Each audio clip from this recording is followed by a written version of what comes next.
W and here, make no mistake about it, with the Ravens headed out to San Diego, or at least I'm headed to San Diego. They're headed to Carson, wherever the hell that is. I'll find it on my GPS.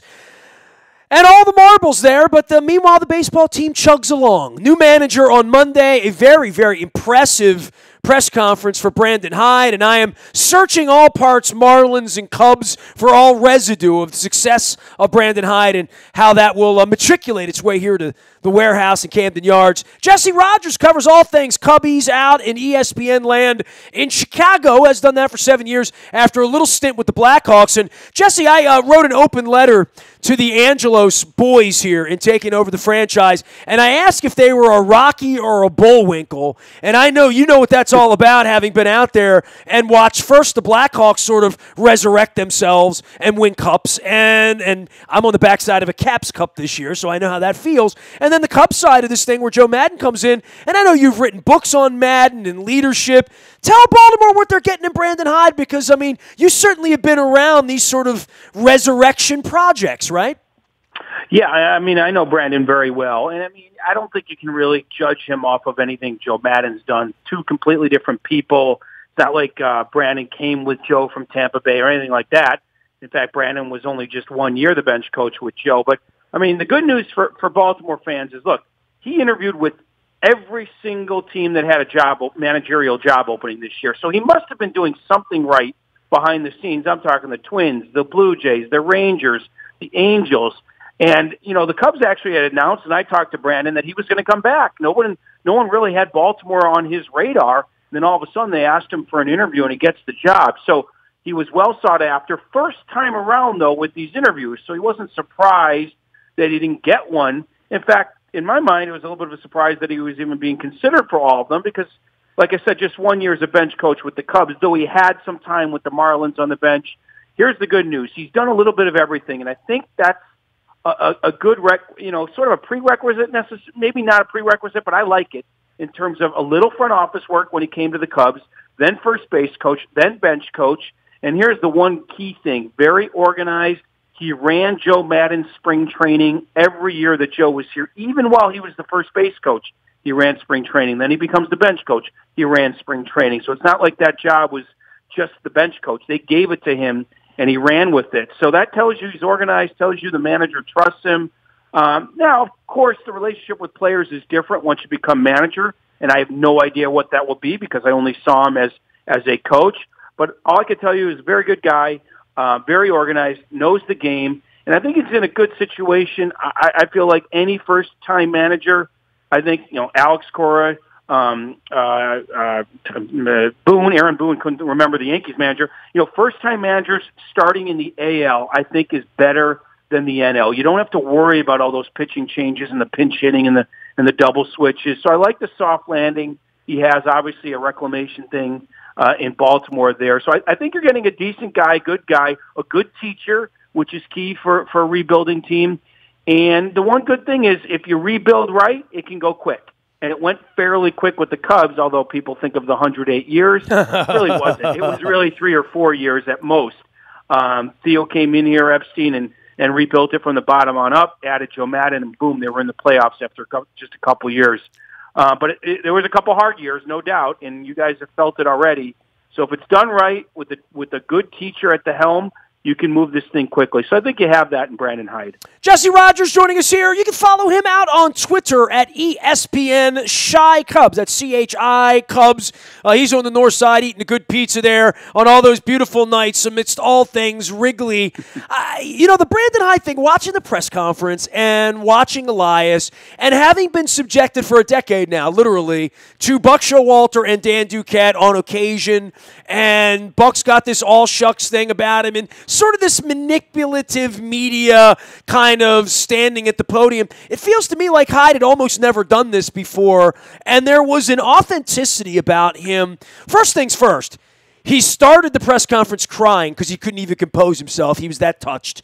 Then he read through everybody in his life. Then he got to his family and started openly crying. Then he had to compose himself and start to talk some baseball. And once he sort of got the sniffle out, 5 minutes in and the ball cap was on, you just got this sense of this guy who knows how to communicate with people and an authenticity that I got in the first 5 or 10 minutes, and how smart Elias is, and how smart these people are now who are doing this.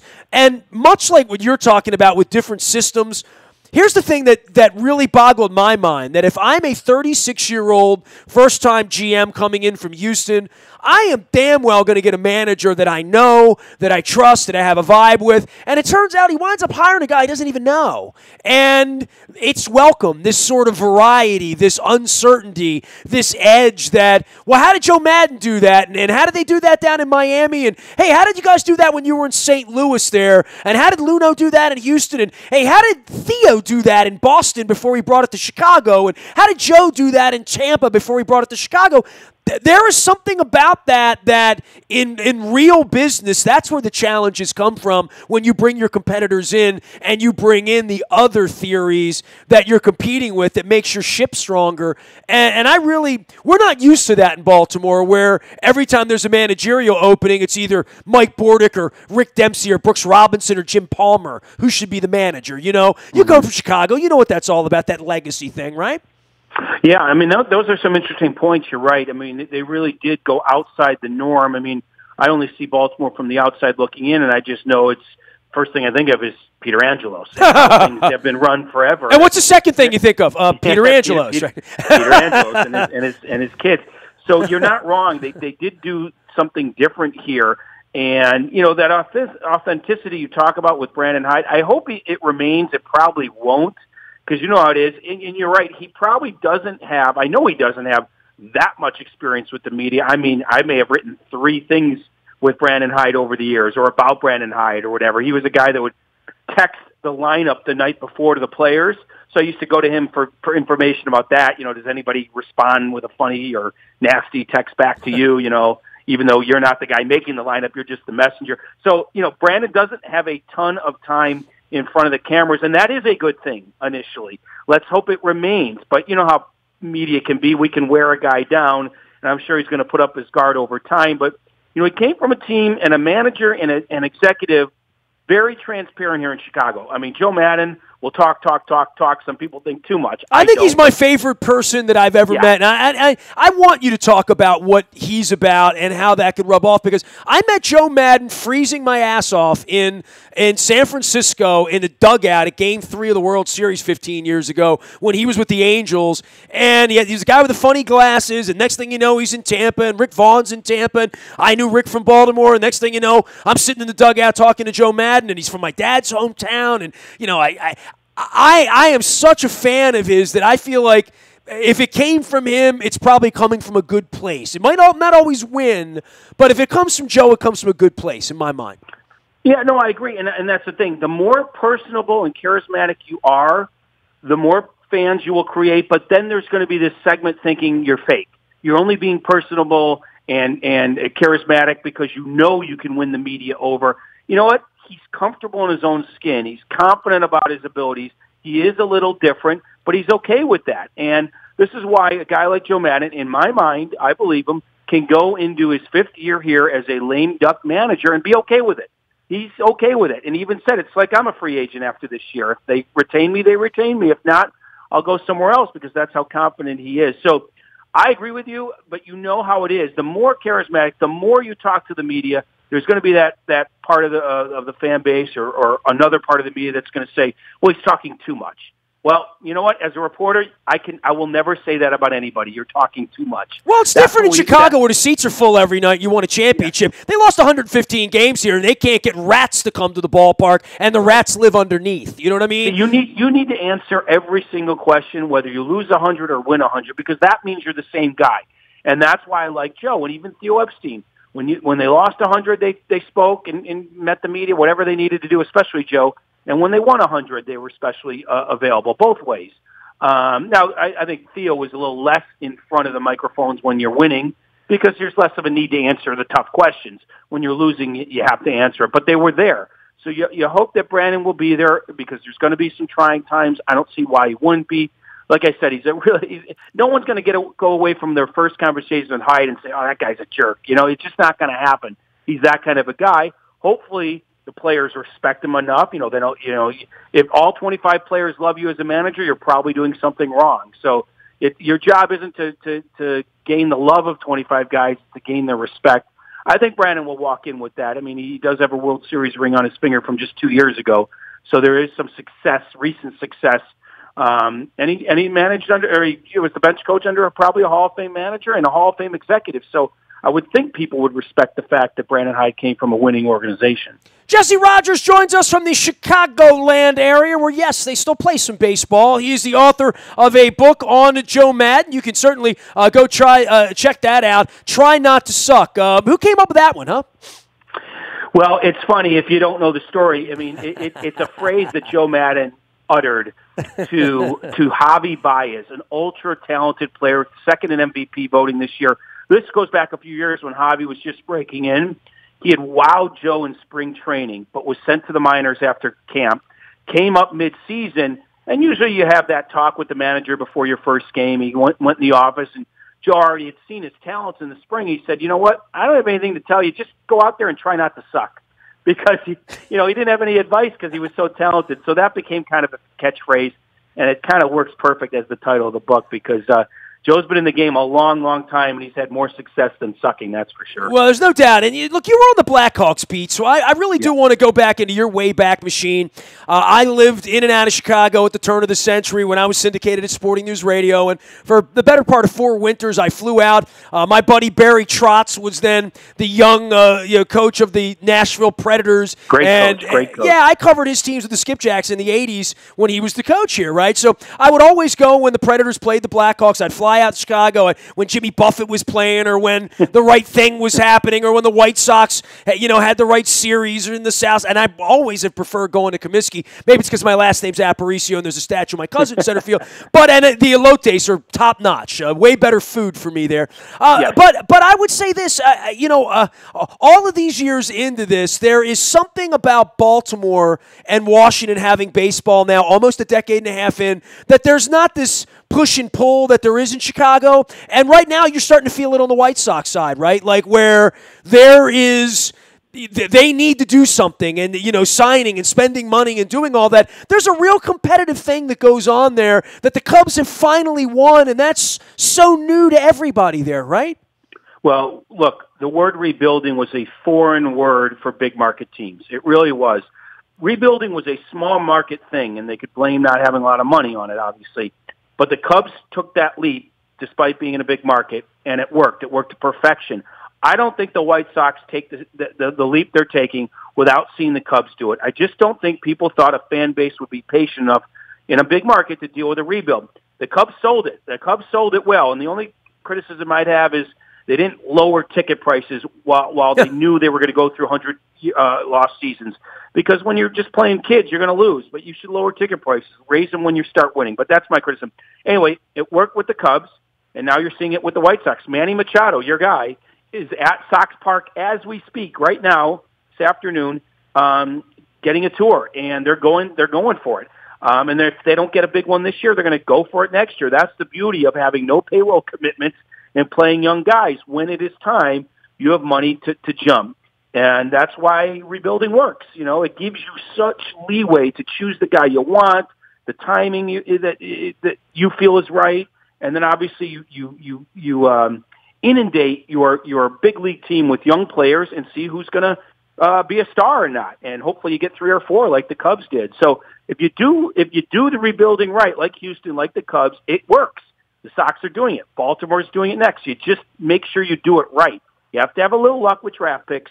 You have to do it right, though. You can't go for that 75th win. You got to really tank for a couple of years and then rebuild, and slowly rebuild from there. Look at the Cubs' win totals. They were terrible, and then slowly but surely they went up. And then all of a sudden it can move real quick. In 2015, no one expected the Cubs to make the playoffs. So the Sox are right there, 3 years, 4 years behind what the Cubs were, where the Cubs were. And now they're the team with money to spend, and we're going to see if Machado signs up or not. But if not him, it'll be someone else over the next 12 months. That's how you do a rebuild. You got to do it right. You can't half-ass it. Well, I wrote 10 pages on Rocky Wirtz and everything that happened there and how the Angelos boys, now that Mr. A is moving off toward the sunset and they're the ones showing up in the orange hookah lounges for the press conferences that I'm banned from. In the case of what happened with the Blackhawks there in a turnaround, I have pointed to that as the most successful ever. I'm going to inherit Daddy's team and completely move in a different direction. When I was out there 20 years ago, the games weren't on television. Fans were pissed. There were 4,000 people in the rink. Nobody wanted to come to the games. And things changed when the ownership changed and the philosophy changed and they moved in a new direction. I know we're all hoping that the Angelos boys here, that Elias and your guy Brandon Hyde from the Cubs organization are a part of that. But you saw it all change in Chicago, and it changed with – it's a human being and a philosophy behind it and a lot of energy that changes this. It's not just something that happens in the cosmos. You don't get lucky. No, you're right. It is a great story, mostly because – I'm sorry about the Blackhawks – mostly because the owner passed away and the team went to his son, and his son reversed all these antiquated policies. They were just terrible. So it's not like he sold the team to a new family. This was the guy's son who just went back on all his dad's policies, and he actually did it in a respectful way. He said, look, I loved my dad, I respected my dad, but I did not agree with him on certain business aspects, and it changed everything. Now, having said that, the bar was pretty low.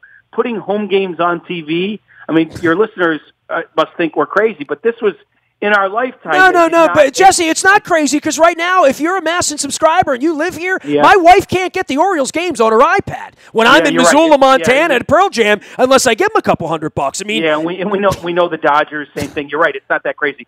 So you put the home games on TV. It still was an easy decision. So the bar wasn't very high to make the right changes.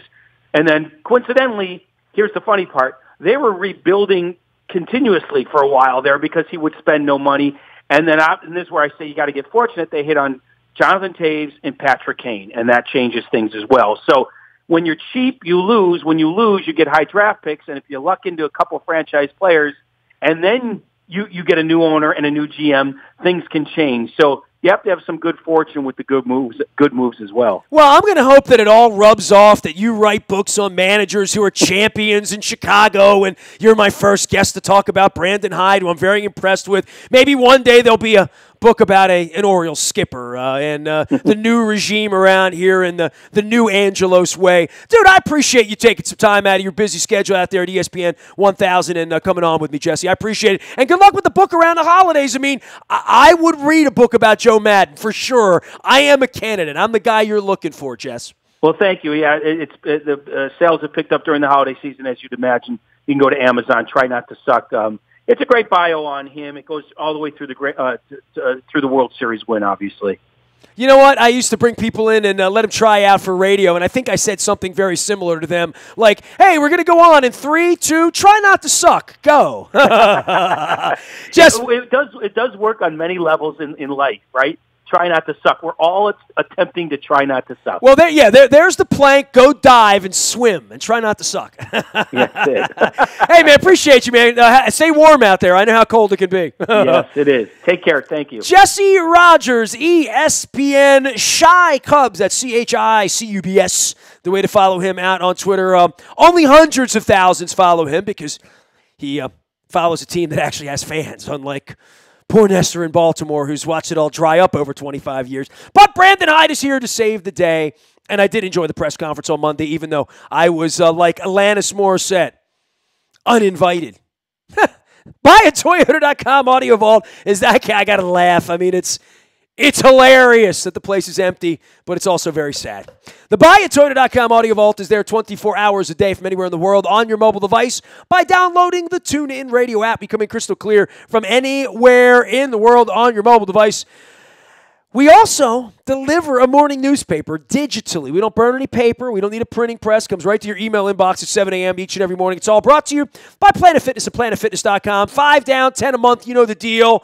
Get ready for 2019. Get out to planetoftriumphs.com and get inspired. Also, the Maryland Jockey Club and our friends at Laurel, where they have expanded the sports bar. Big, giant TVs in the weekends. Great food down there and drink.